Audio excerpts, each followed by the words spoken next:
Nossa fé, nossas histórias. Nossa fé, nossas histórias. Quer que você esteja conosco nesta jornada, para que você, ao ouvir as pessoas que aqui estão, e a gente vai conversar hoje com duas mulheres muito bacanas, que têm um trabalho muito importante para o nosso entendimento, e você, ao ouvir essas histórias, você pode replicá-la. Nossa fé, nossas histórias. Andar com fé. Eu quero te chamar a uma reflexão, e esta reflexão é uma reflexão bíblica. Nós estamos em tempo de Páscoa. A nossa Páscoa nós celebramos como passagem, como mudança, como algo que sai de uma situação de trevas, de sombras, de morte e ganha a luz, ganha o sol e ganha a vida. Eu quero lembrar para você algo muito importante.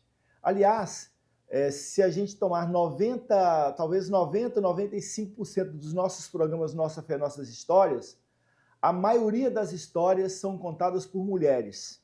90% ou mais das pessoas que têm vindo conversar comigo aqui no nosso programa são mulheres. E esse texto bíblico fala de uma mulher, Maria Madalena. Diz o texto bíblico que no domingo, depois da morte de Jesus, e não é qualquer morte, Jesus foi torturado, foi assassinado.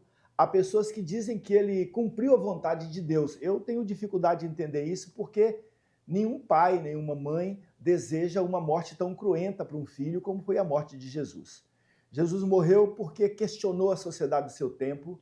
Jesus morreu porque questionou o poder econômico, o poder político e o poder religioso do seu tempo. Mas aí eu volto à história da mulher. Esta mulher, Maria Madalena, era amiga de Jesus. No domingo, depois de sua morte cruel, ela vai ao túmulo visitar. Como a gente tem prática de ir visitar alguém que a gente perdeu. Visitar o túmulo de alguém que a gente perdeu. Chegou lá, o túmulo estava vazio. E essa mulher, então, deparou-se com aquele vazio do túmulo e vazio nela. Onde é que colocaram ele? Cadê ele? Onde é que ele está? E aí ela sai, né, e encontra um homem e pergunta por ele. E ele diz assim, olha, não está me reconhecendo? Então ela reconhece. É a primeira testemunha da ressurreição de Jesus, uma mulher. E a pergunta que me vem sempre é essa, e se ela não tivesse acreditado? E se ela tivesse guardado a sua crença para si mesma? E se ela não tivesse dito aos discípulos? E se os discípulos não tivessem dado crédito a ela? Mas nada disso aconteceu. O texto diz que ela foi testemunha, a primeira testemunha da ressurreição, e Jesus vence a morte, como a gente sabe que o amor, não temos dúvida nenhuma, vence o ódio e a vida é muito mais forte do que a morte. Histórias de vida. Minhas queridas e meus queridos, olha só, no mês de março, a gente fala aqui no nosso programa sobre o recorde de feminicídios no Brasil. É uma ferida aberta na sociedade brasileira e na sociedade mundial. 1.568 mulheres foram mortas por razões de gênero. Não é porque elas estavam em alguma briga, não é porque elas abriram uma discussão que não teve fim. Foram assassinadas por serem mulheres. É o crime da misoginia, é o crime do ódio às mulheres. Violência doméstica, familiar, discriminação, o que dá uma média de pelo menos 4 mulheres assassinadas por dia. E olha que eu tenho para mim que esses dados são subnotificados. Os noticiários e as redes sociais trazem inúmeras notícias de violências de mais diversas contra as mulheres, de todas as idades. E quero trazer aqui um exemplo. As pessoas dizem, mas isso não acontece comigo, acontece na casa do vizinho, na cidade do lado, na outra rua. Não, acontece com a gente. Acontece muitas vezes dentro da nossa própria casa. E quero trazer um exemplo meu. Eu tenho uma sobrinha de 36 anos. A minha sobrinha, o namorado dela deu 6 tiros nela. 6 tiros nela. Então, você que está me ouvindo, não pense assim, isso não acontece comigo. Acontece. Acontece com todo mundo. No programa de hoje, a gente vai conversar com a psicóloga Laura Ferreira, que atende no seu consultório mulheres que têm deparado com o medo diante das notícias. E vamos também conversar com a Natália Mendes, que, aliás, já vou cumprimentar. Natália, Muito bom ter você com a gente aqui, reencontrar você, encontrar você de novo. Você que é essa mulher de tantas lutas. Natália é jornalista, diretora da Associação Casa Recomeçar, além de trabalhar por justiça social com foco no combate à miséria extrema, com a população em situação de rua. A ONG dela oferece apoio jurídico para romper o ciclo de violência, apoio psicológico para a reconstrução de autoestima, apoio assistencial para garantir o básico. Daqui a pouquinho vamos saber mais a respeito disso. E você, nossa convidada e nosso convidado, fique com a gente. Nosso telefone está aí, ó, WhatsApp 21 96498 0394. E aí eu quero chamar a Natália para essa conversa. Natália, como é que foi criada essa associação? Aliás, se apresente, né, para o nosso povo. Bom, eu sou Natália, eu tenho 35 anos, sou nascida e Da criada... idade da minha sobrinha. Da sua sobrinha, que eu citei agora. exato. E eu sou nascida e criada na favela do Vidigal, por mãe solo, e venho de uma história de criação de mulheres, e vivi numa realidade de favela, de morte, de abandono, de fome, de precariedade, de miséria. Ao mesmo tempo, eu sou fruto de projeto social. Eu sou o que eu sou hoje porque algumas pessoas lá atrás criaram projetos da mais variada norte, assim, desde o educacional, do esportivo. Meus pais sempre colocaram a gente em projeto social. E a minha família no Vidigal é uma família muito conhecida, para o bem e para o mal. O meu avô era uma liderança local e a gente perdeu ele no primeiro mês de pandemia. Meu pai era uma liderança local, minha mãe, minha avó. Então, a gente sempre trabalhou muito com a solidariedade e conhecia o terceiro setor através desse nome, da solidariedade. E, ao mesmo tempo, a minha família é conhecida por toda a violência que ela passou. Assim, eu perdi 5 pessoas da minha família assassinadas, tios que eram traficantes e donos do morro, um morre, o outro vira, perder pessoas da noite para o dia e não ter como enterrar, ou enterrar e ser caixão fechado e você sentir o cheiro do corpo daquela pessoa, ser assassinado por policiais. Eu venho de histórias de muita drogadição. As mulheres da minha família acabaram indo para uma realidade de drogadição muito grande ou de gravidez muito precoce. A minha mãe mesmo foi mãe com 14 anos de idade. Então, eu nasci na realidade que hoje eu trabalho, que hoje eu impacto. Aí você disse, não tem jeito a minha vida, está tudo perdido, não tem solução para mim, eu sou fadada ao fracasso? Não. De jeito nenhum. Não. Eu lembro, Raymond, que com 8 anos de idade eu já queria ser jornalista, que é a minha primeira formação. Porque o meu barato era ver Jornal Nacional e dar boa noite para Fátima Bernardes e William Bonner. E aquilo me chamava muita atenção porque todas as matérias das favelas eram quais? As incursões policiais. Aquela coisa do caveirão entrando e quebrando tudo. E aquilo me incomodava porque eu falava, caramba, mas aqui tem o padeiro, que tem a minha mãe, que tem a minha tia, que tem a minha professora. Alguma coisa está errada. Tem médico. Eu sempre morei do lado do posto médico do Vidigal e eu falava, não, eu vou ser jornalista e eu vou mostrar o que de fato tem dentro da favela.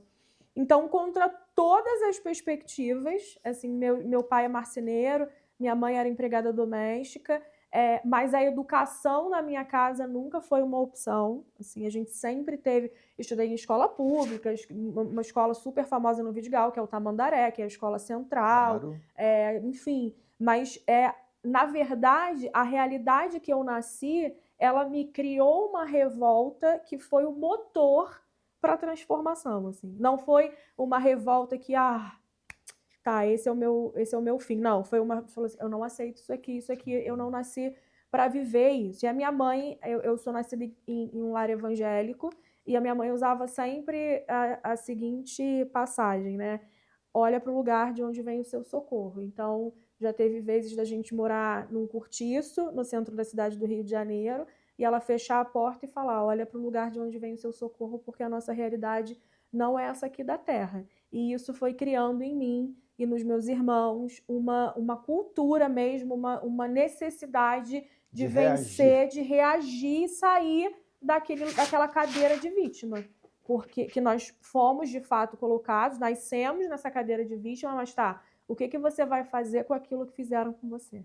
E aí, Natália, é muito bacana você trazer a sua história de maneira tão nua, né? Tão sem roupagem, que as pessoas não ficam com dúvida de quem você é, de onde você veio, qual o chão que te criou, qual o terreno que fomentou, que fez germinar essa raiz que faz com que você se envolva tanto nos projetos sociais. Sim.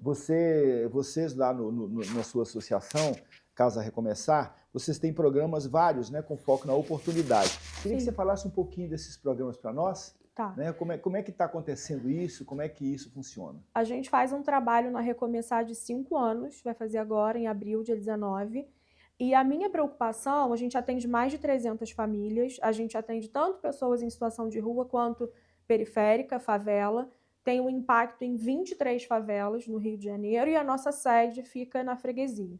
E a minha preocupação junto com a minha equipe, assistente social, psicóloga, enfim, é uma equipe multidisciplinar, é a seguinte, tá, essa mulher sofre violência e eu preciso tirar essa mulher e essa família, essas crianças desse ciclo de violência. Mas vai ser com uma cesta básica somente que eu vou tirar essa mulher do ciclo de violência? Não vai ser. Então essa mulher precisa de alguém que tire ela desse lugar de violência e coloque ela no lugar seguro. Ela precisa de advogado, ela precisa de uma psicóloga, porque tudo que ela está vivendo é demais para a cabeça dela e para as crianças. Ela precisa de apoio financeiro, porque ela não tem o que comer, ela não tem móvel, ela não tem absolutamente nada. Ela precisa de alguém que leve ela até a delegacia e faça todo esse trâmite de justiça, né? De o que é medida protetiva.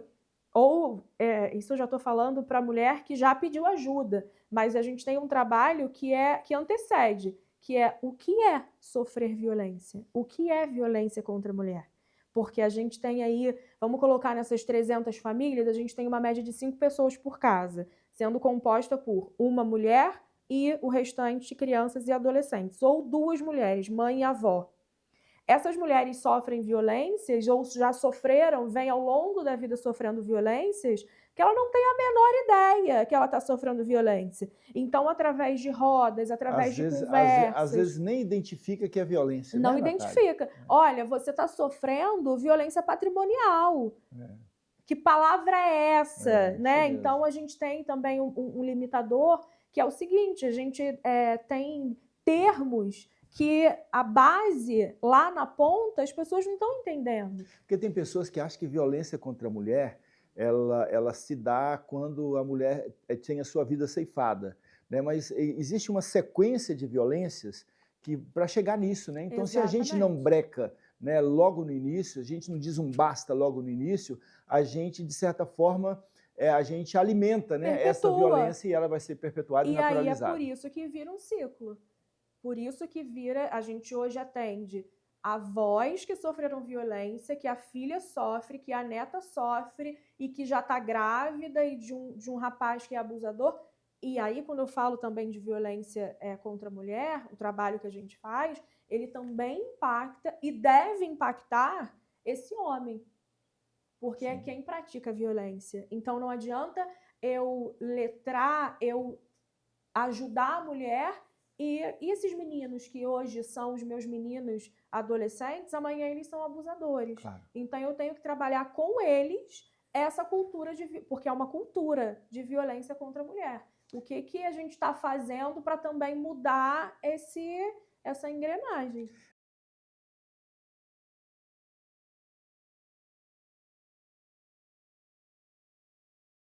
O governo do presidente Lula lançou um pacto nacional contra o feminicídio. Sim.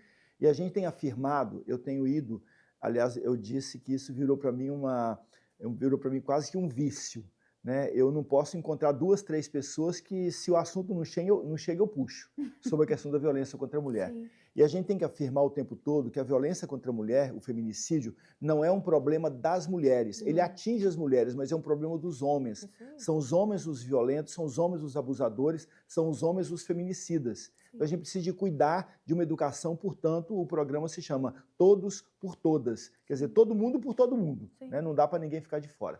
Eu acho que foi muito bom você trazer essa conversa assim, nesse final desse nosso bloco, porque eu vou pedir você para ficar aí, vou convidar uma outra companheira para sentar aqui à mesa conosco, à mesa não, ao sofá conosco, né? E a gente vai, no próximo bloco, bater um papo com ela, uma psicóloga, vou apresentá-la no próximo bloco, uma psicóloga que trabalha com esse tema, que coloca o seu consultório nessa perspectiva e que acho que é muito importante. Então a gente vai acrescentar mais uma pessoa na nossa conversa, mas você que está nos acompanhando, eu vou repetir aqui o nosso telefone.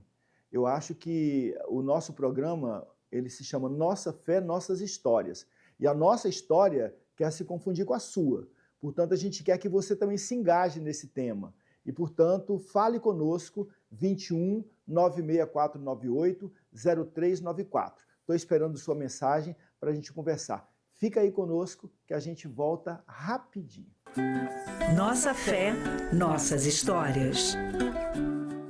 Pessoal, estamos de volta. Você que nos acompanhou nesse primeiro bloco, que já terminou, quando eu conversei com a Natália, você que falou conosco no nosso WhatsApp 21 96498 0394, você que escutou essa história contada, você que também escutou a minha reflexão sobre a ressurreição de Jesus. Vamos juntar tudo isso, botar no nosso balaio, botar aí na nossa vida, né, para a gente poder tocar. Eu estou agora trazendo aqui para a nossa conversa uma outra companheira que já está sentada aqui conosco e a gente vai, então, agora juntar a conversa da Natália com a Laura Costa Ferreira. Ela é psicóloga, arteterapeuta, educadora, mãe, colunista sobre relações do nosso tempo.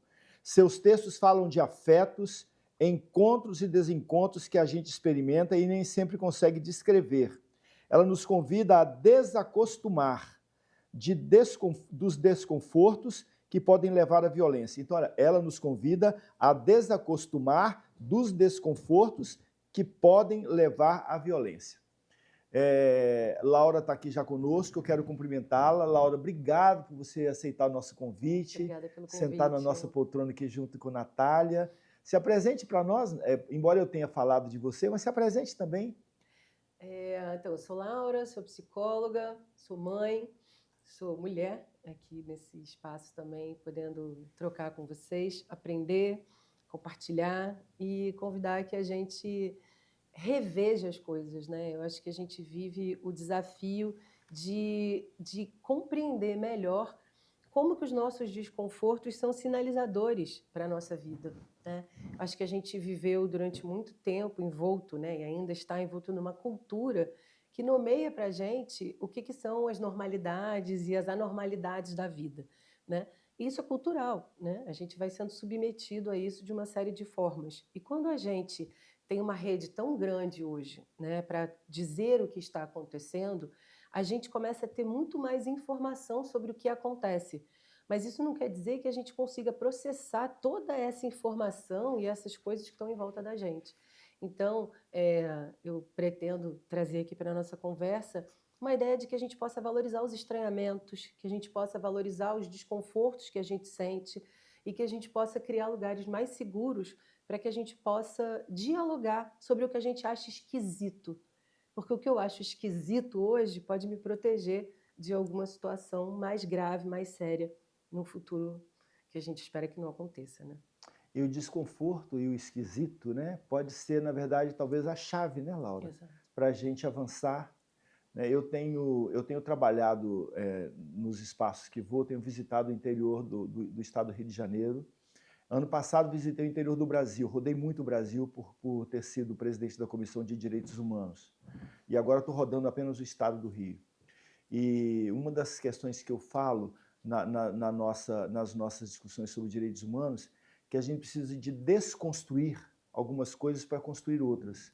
Né? E quando os problemas nos chegam, eles nos chegam e a gente pode encontrar soluções para eles, né? E a gente pode, talvez nesse encontro, ser um encontro de outros encontros, né? Um encontro que encontrar essa solução não depende, às vezes, exclusivamente de nós. A gente precisa de pedir ajuda, a gente precisa de ter uma rede, a gente precisa de conversar com as pessoas. esse nosso programa ele tem essa vontade, né? A vontade do programa é esse, dialogar, conversar sobre temas que às vezes as pessoas estão achando que isso já está tão naturalizado. Eu não tem jeito para mim não, né? É o menino que escuta, olha, isso não é para você. É você que chega numa loja e que a pessoa olha para você, para o seu estereótipo e diz assim, escuta, isso é muito caro, né? E não quer saber se você tem o dinheiro ou se não tem. Então, a gente acaba naturalizando tudo. Laura e Natália, para enfrentar a violência contra as mulheres, a conversa tem que começar cedo, com meninas e meninos. É isso, né? Sim. Com todo mundo. Sim. Tem que começar cedo. Muitas vezes a mulher permanece numa situação de violência porque não vê saída. Seja porque não tem sua própria renda, seja porque não conhece seus direitos, seja porque acha que aquilo que disseram para ela que é natural, né, ela absorve. É um pouco isso, Laura? Eu acredito que sim. Eu acho que a gente também, como você estava colocando anteriormente, né? A gente também precisa entender que essa não é uma questão das mulheres. Essa é uma questão que mata as mulheres. A gente não precisa estar no centro dessa história o tempo todo, porque quem comete a violência contra a mulher não é outra mulher. Então a gente precisa, uma coisa que a gente estava dialogando também é que só precisa estar protegido quem não está seguro. Quem tem segurança, quem está seguro numa situação, não precisa de proteção. Então, se a gente ainda está precisando debater sobre o que é proteção para as mulheres, a gente ainda não conseguiu construir um ambiente que seja seguro. Como é que a gente vai discutir sobre isso na escola? Como é que a gente vai discutir sobre isso na biblioteca? Como é que a gente vai discutir isso na padaria, no bar, no supermercado? Que tipos de violências acontecem nesses espaços que são espaços onde as mulheres estão o tempo todo? Como é que a gente começa a encontrar o que é o lugar de todos e de cada um nessas histórias? Porque eu só posso me responsabilizar pelo que eu tenho capacidade de resposta, né? As mulheres aprendem ao longo da vida que se elas estiverem alertas, elas não vão passar por situações difíceis. E a gente se acostuma a ficar alerta, cada vez mais ligada, cada vez mais ansiosa, cada vez mais tentando se proteger de algo, como se a gente realmente tivesse condições de fazer isso.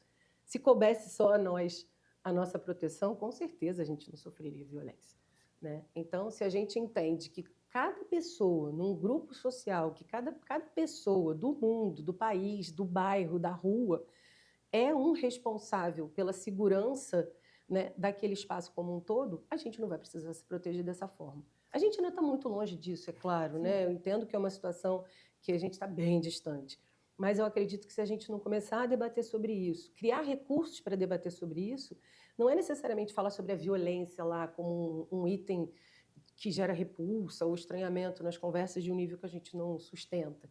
A gente pode falar sobre como a sala de aula é organizada, como que a gente naturaliza situações que envolvem segregação de meninos e meninas, como que os espaços são divididos para permitir que os meninos ocupem os espaços e meninas outros, como é que a gente se coloca como corresponsável pela transformação da segurança desses espaços, de cada um deles, sabe? Eu acho que e por outro lado, né, acaba trazendo uma sobrecarga, né? Porque estar atento o tempo todo, né? Estar atento o tempo todo, né? A música lá diz, é preciso estar atento e forte, né? Sim. Não temos tempo de Temer a morte. Estar atento o tempo todo também é uma sobrecarga, né? Sim, tem um Porque preço, né? você acaba parece que você que é a violentada, mas que na verdade é quase que assim, também você não se cuidou, né? Também o que você estava fazendo ali, Exato. também por que você não se cuidou melhor, por que você estava aquela hora na rua, por que você pegou aquele Uber, né? Por que você saiu do trabalho aquela hora, e como se você fosse a única responsável. Natália. É revitimizar a vítima, né? A gente faz isso o tempo inteiro, assim. Eu posso trazer um recorte de periferia, né? Por que você escolheu esse marido? Porque a gente tá com... Vou trazer um caso mais real ainda, tá? O nome da minha assistida é Fabrícia. Ela, hoje, a ajuda que ela pede pra gente é pra voltar a trabalhar. Por quê? Ela é boleira e todo o material dela, fogão, tudo, o agressor quebrou tudo. E a primeira surra dela foi com uma fornada de bolo de cenoura que deu errado. E ele quebrou tudo, ela quase morreu, literalmente, ele foi preso. A gente abriu a campanha dela e mais de 200, 300 que a gente conseguiu contar mulheres condenando ela na rede social. Que idiota, você aceitou isso, a culpa é sua, você que não reagiu. Então, essa mulher que está sofrendo, que já sofreu uma violência, algumas violências absurdas, ela está sofrendo mais essa violência de pessoas que também são responsáveis pela segurança dela. Como se ela mesma também já não carregasse essa culpa dentro dela, né? Exatamente. E recomeçar é uma tarefa fácil? Recomeçar é fácil? Porque se recomeçar, é começar de novo, né? Começar de novo, porque você faz uma caminhada, né? Vou dar um exemplo aqui do futebol, né? O camarada pega a bola ali na defesa e vai rodando com ela. Aí chega lá e na frente ele perde a bola. Aí ele tem que recomeçar, volta para formar sua defesa de novo. Mas recomeçar, imagina uma mulher, né? Trazendo o fato desta mulher que você trouxe aqui concreto. Ela tem a sua estrutura de fazer os bolos para vender, aí de repente ela está naquele estágio, ela tem que começar tudo de novo. Estou falando de uma questão física, né, de objetos. Mas e de traumas pessoais? Como é que é isso? Como é que é recomeçar? Você deu um exemplo do futebol que eu acho bem interessante, né? Que a gente também está muito acostumado aqui, né, a achar que um bom jogador é aquele que vai lá e ele volta, ele vai, ele faz o gol. Ele só não é o goleiro e o juiz porque não tem como, né? Então, eu acho que essa talvez seja a primeira coisa que a gente precisa rever para recomeçar, que é a gente não precisa fazer isso sozinho. Eu acho que esse talvez seja o grande aprendizado sobre o recomeçar. E eu acho que quando a gente tira essas mulheres do silêncio, da solidão, de que só ela passa por uma situação como essa, e quando você tem 200 comentários afirmando que você foi incompetente, você não se protegeu, você fez algo, né, que justifique de alguma forma aquilo dali. Quando a gente tira essa mulher desse lugar, quando a gente tira essa mulher dali e apresenta para ela outras mulheres que já foram, que estão ali agora, né, como em projetos como esse lindo da Natália, né, onde as mulheres encontram outras mulheres para dialogar sobre isso, quando a gente entende que recomeçar também é auxiliar outras pessoas e receber o auxílio de pessoas que já passaram por isso, a gente entende que, é claro, vai ter um ponto nessa história que pertence só a essa subjetividade, a esse indivíduo, mas que a gente está falando de uma questão que é muito mais coletiva do que individual. Porque quando a gente coloca a mulher nesse lugar de que foi ela que sofreu a violência e somente ela, a gente realmente vai ter uma situação ali que parece que é muito de tentar criar recursos para que essa mulher se refaça e se proteja para que isso não se repita com ela. Mas quando ela se entende inserida numa dinâmica onde ela é parte de uma coisa muito maior e ela também pode ser parte da solução disso para ela e para outras mulheres, essa mulher fica enorme.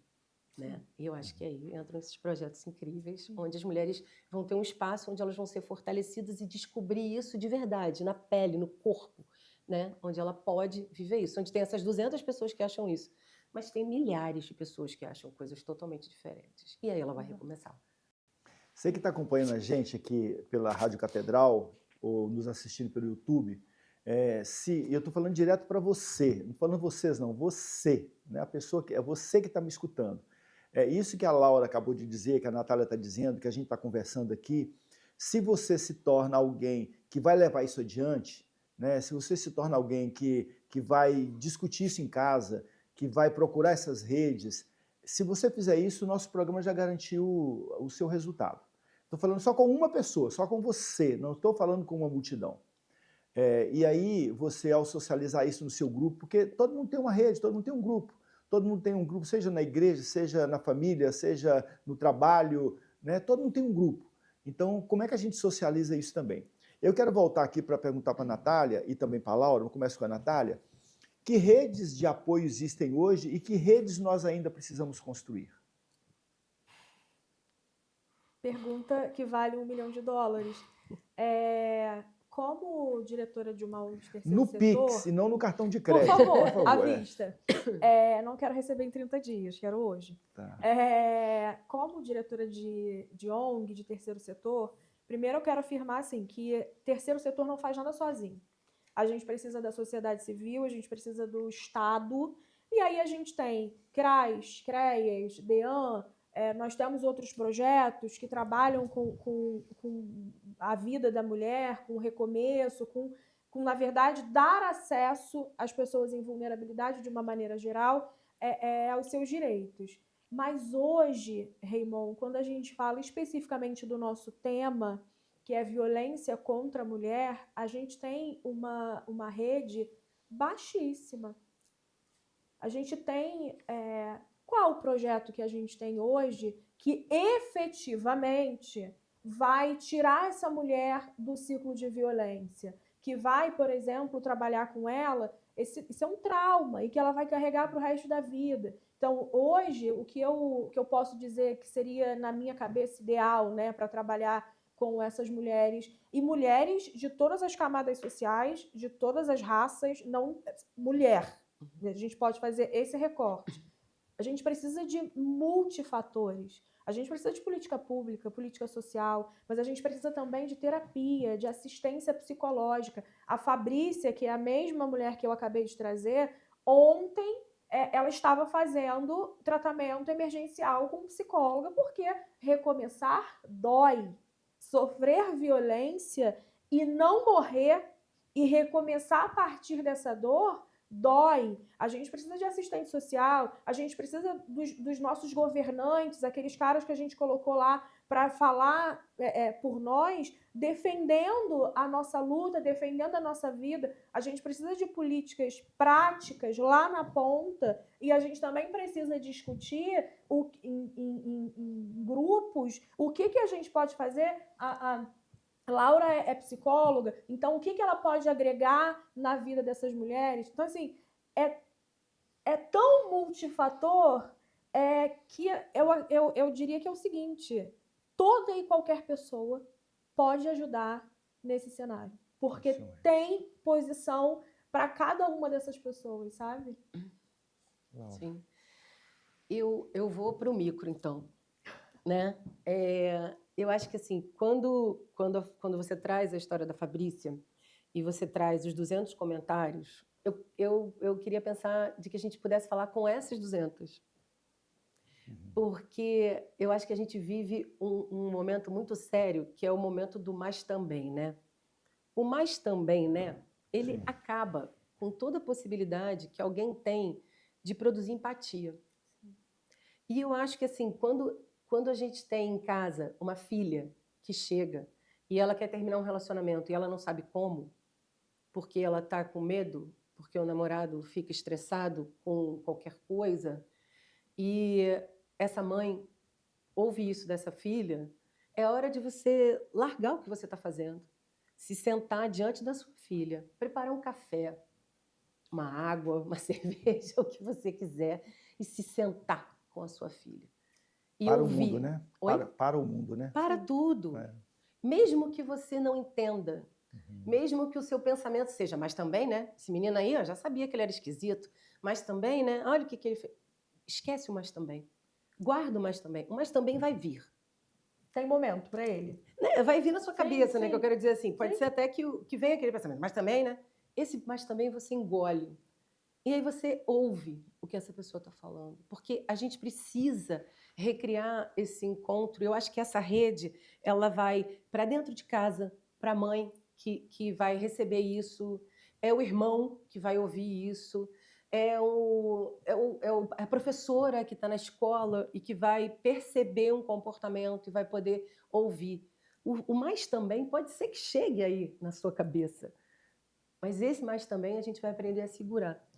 E é nesse processo que eu entendo que a gente vai construindo uma rede também. Porque você vai transformando os lugares que antes eram viciados em mais também, e você vai criando lugares onde o silêncio para a escuta se produza. A gente não pode especializar o tempo todo o tratamento das questões que são sociais e que são coletivas. A gente não pode transformar isso tudo o tempo todo num processo onde vai ter que ter um especialista super especializado para falar sobre isso. A mãe é especialista, a avó é especialista, o dono do bar é especialista, o padeiro é especialista, a professora, a inspetora da escola que absorve muita coisa, demanda. A merendeira do colégio, né? A academia, o prédio que a gente está. qual é o nível de violência contra a mulher que cada instituição produz. Se a gente tiver a coragem de fazer essa pergunta e encarar isso de verdade, a gente vai criar umas redes de apoio muito maiores e a gente talvez consiga ampliar essas maneiras de cuidado, né? E diminuindo, né, gradativamente a forma como, primeiro, a gente encara isso e depois a solução. Né?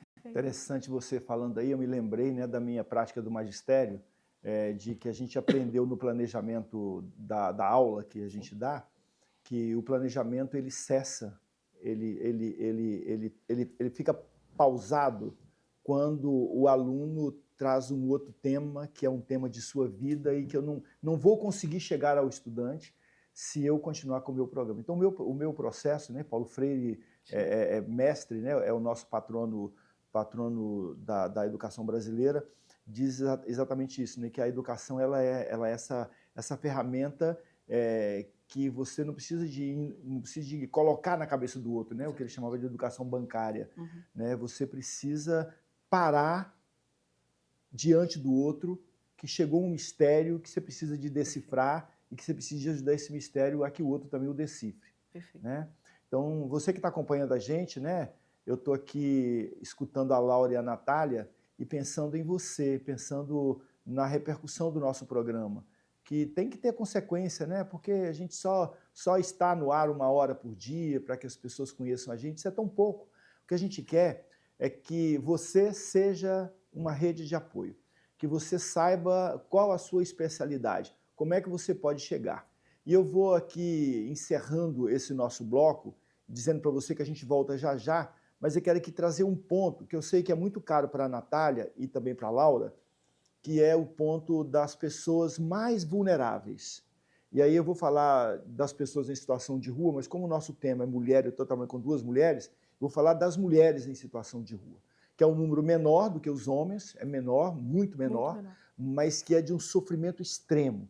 E quero trazer aqui uma prática, né? Eu fico louco para fazer alguma coisa mais, mas a minha atividade não consigo. Então, tem alguns detalhes, né, na questão da proteção. Quando você encontra com uma pessoa em situação de rua, que você tem a oportunidade de perguntar o nome, dizer quem é você, como é que você se chama, de onde você veio. São perguntinhas básicas, né, que para dar proximidade dessas pessoas. Esse é um primeiro ponto. Depois, o segundo ponto é trazer história, muitas mulheres que eu vi na minha trajetória da luta da população em situação de rua, que disseram assim para mim, olha, Raymond, viver na rua como mulher não é fácil, porque a gente é abusada pelos homens que vivem na rua também, porque não é o fato de ser pessoa em situação de rua que a gente agora canonizou, virou anjo. Não. São pessoas normais que cometem também crimes, né? E a gente precisa de entender isso.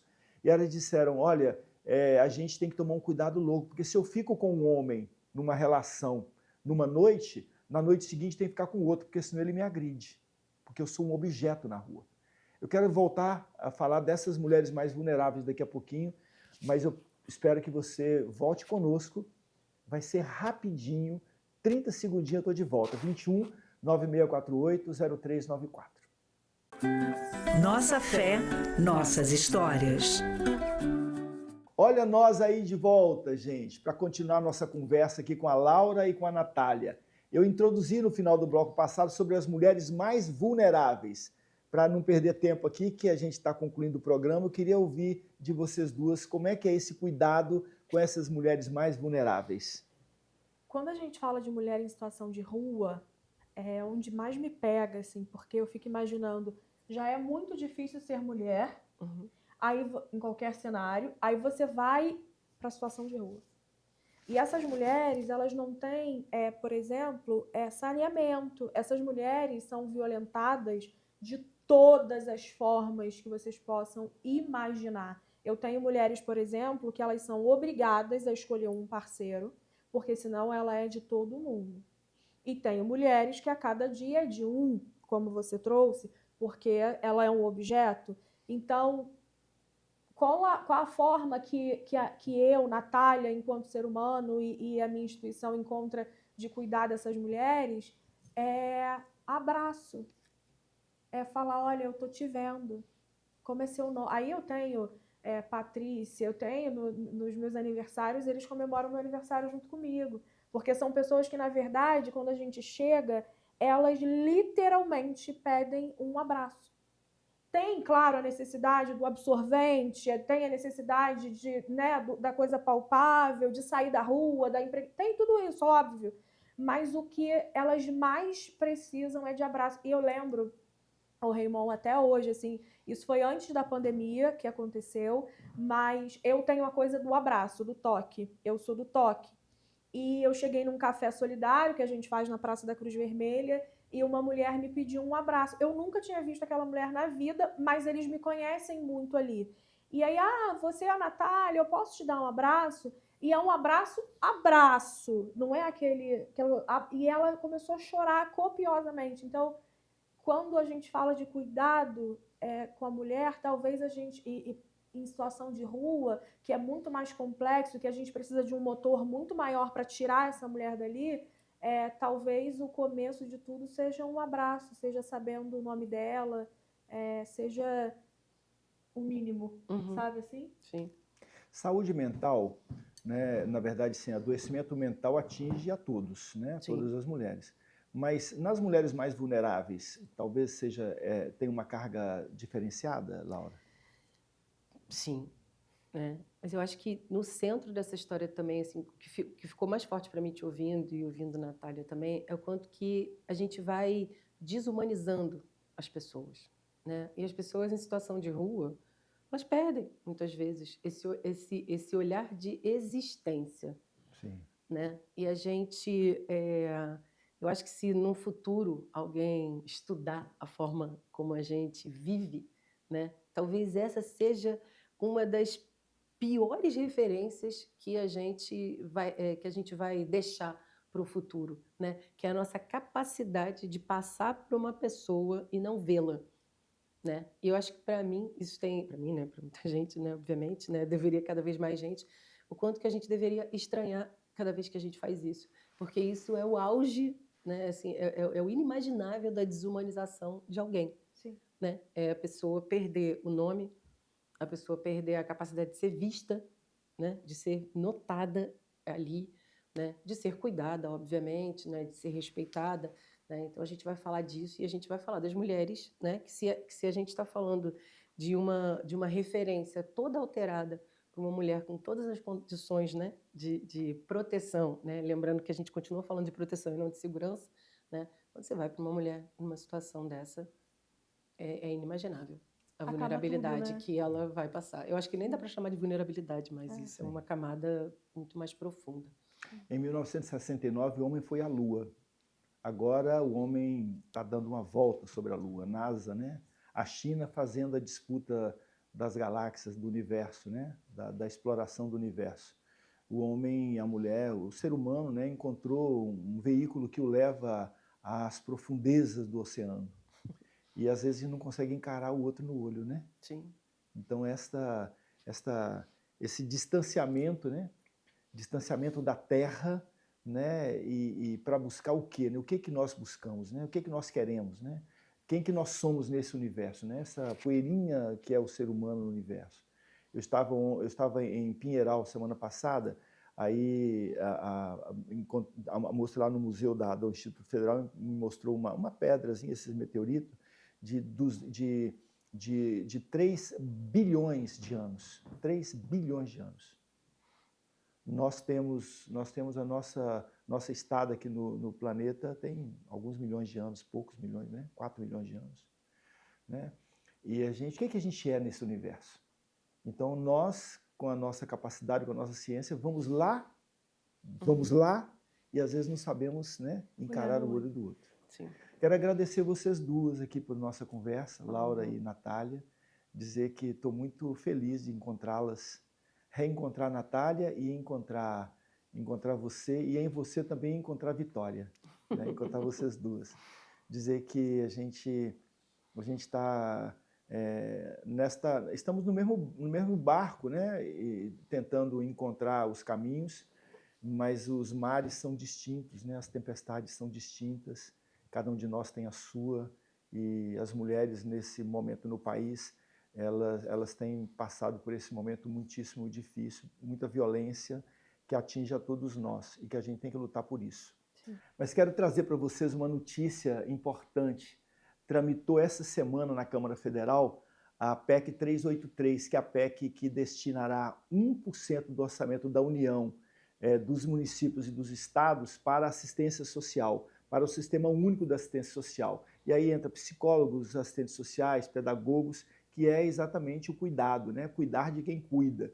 Então, depois de 38 anos da Constituição Federal, nós chegamos nessa semana de apreciação da PEC 383. Momento de oração. Quero agradecer vocês dois mais uma vez e convidar você que está nos assistindo para fazer uma oração com a gente. Uma oração que eu sei que toca o coração de todo mundo. É uma oração que independe até mesmo do nosso credo. Nem mesmo cristão, mesmo os que não são cristãos, sabem compreender a riqueza dela. Senhor, fazei-me instrumento de vossa paz. Onde houver ódio, que eu leve o amor. Onde houver ofensa, que eu leve o perdão. Onde houver discórdia, que eu leve a união. Onde houver dúvidas, que eu leve a fé. Onde houver erros, que eu leve a verdade. Onde houver desespero, que eu leve a esperança. Onde houver tristeza, que eu leve a alegria. Onde houver trevas, que eu leve a luz. Ó Mestre, fazei que eu procure mais consolar que ser consolado, compreender que ser compreendido, amar que ser amado, pois é dando que se recebe, é perdoando que se é perdoado, e é morrendo que se vive para a vida eterna. Um abraço para todo mundo, muito obrigado pela companhia, paz e bem. Nossa fé, nossas histórias.